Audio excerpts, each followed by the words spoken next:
আসসালামু আলাইকুম দর্শক শ্রোতা, মোটরজানি ইউটিউব থেকে আপনাকে সবাইকে স্বাগত জানিয়ে আজকে আমি প্র্যাকটিক্যাল চিনি। দেখেন আপনারা এই রাস্তাটা দিয়ে আপনারা এই যে একটা গাড়ি দেখেন, সেই গাড়িটা পিছনের থেকে একটা গাড়ি ধাক্কা দিয়ে হচ্ছে যে গাড়িটা এখানে দাঁড়ানো ছিল।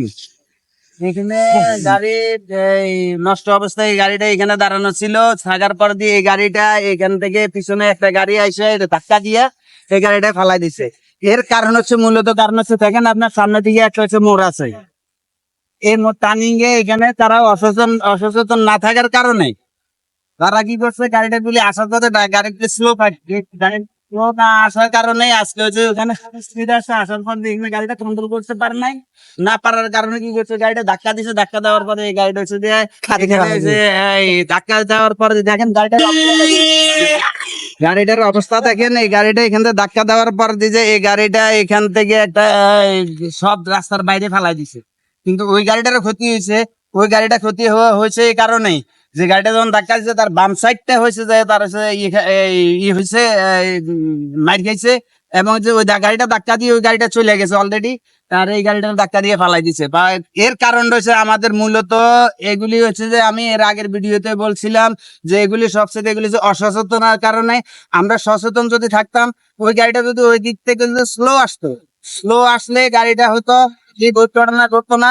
এগুলি আমাদের হচ্ছে যে এগুলি আমরা এগুলি সচেতন ভাবে চলি না। রোড গার্ড ওখানে একটা সাইন আছে, ওইখানে এর আগের ভিডিওতে আমি বলছিলাম রোড সাইন, যেটা তথ্য যে তথ্যমূলক যে আমি কথাগুলি এর আগে বলছিলাম যে এখানে সবকিছু লেখা আছে, সাইনবোর্ডে লেখা আছে যে এখানে কিন্তু বামে একটা মোড় আছে।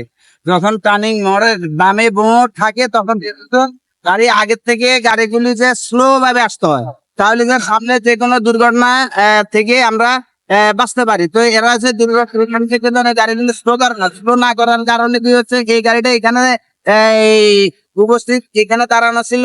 ওই গাড়িটা আনকমপ্লিট ছিল, গাড়িটা নষ্ট থাকার কারণে এই গাড়িটা সাইড করে এখানে রাখছে। ওই স্লো না আসার কারণে এই গাড়িটার পিছনে ধাক্কা দিয়ে গাড়িটা এখান থেকে ফালাই দিছে। তো এগুলি হচ্ছে আমাদের অসচেতন, আমরা সচেতন না থাকার কারণে এগুলি হচ্ছে। আমি এর আগে বারবার বলছি, বারবার ভিডিওতে লাস্টে বলছি যে আমরা সচেতন থাকি, আমরা যেন হচ্ছে সব দুর্ঘটনা থেকে এড়িয়ে চলি। এবং একটি দুর্ঘটনা হয়েছে যে পরিবারের কান্না, একটি দুর্ঘটনা একটা হচ্ছে মেয়ের কান্না, একটি দুর্ঘটনা একটা ছেলের কান্না।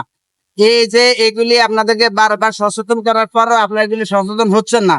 এই বিষয়গুলি যেমন আপনারা যখন বছর শেষে যখন আপনার ড্রাইভিং লাইসেন্স যখন আপনারা এই রেনু করার জন্য আপনারা যখন বিএটিএ দেন, বিএটিএ দ্বারা আপনাদেরকে এগুলি প্রশিক্ষণ দেওয়া হয়। প্রশিক্ষণ দেওয়ার পরও আপনারা সচেতন হন না।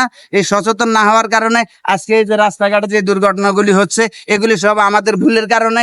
এই ভুলগুলি আপনারা সংশোধন করার চেষ্টা করেন। আমরা যেন এরকম কোনো ভুল ডিসিশন যেন আমরা না নিই। এবং কি এই যে এখানে দুইটা লোকে একটা দুর্ঘটনা হচ্ছে, একজনের কি হচ্ছে একজনের পা ভাঙছে, আরেকজনের মাথা ফাইটে গেছে। তাহলে এই দুর্ঘটনাগুলি একমাত্র আমাদের অসচেতনের কারণে হয়। তবে চলুন, আমি বারবার বলছি আপনারা সচেতন হন। সচেতন হলে আমরা দুর্ঘটনাতে বাঁচতে পারি। আর একটি দুর্ঘটনা হচ্ছে সারা জীবনের কান্না। এই দুর্ঘটনা থেকে আমরা সব সময় যেন এড়াতে পারি। এই বলে আজকে এখান পর্যন্ত আমি শেষ করছি। আল্লাহ হাফেজ। আসসালামু আলাইকুম রহমতুল্লাহি ওয়া বারাকাতুহু।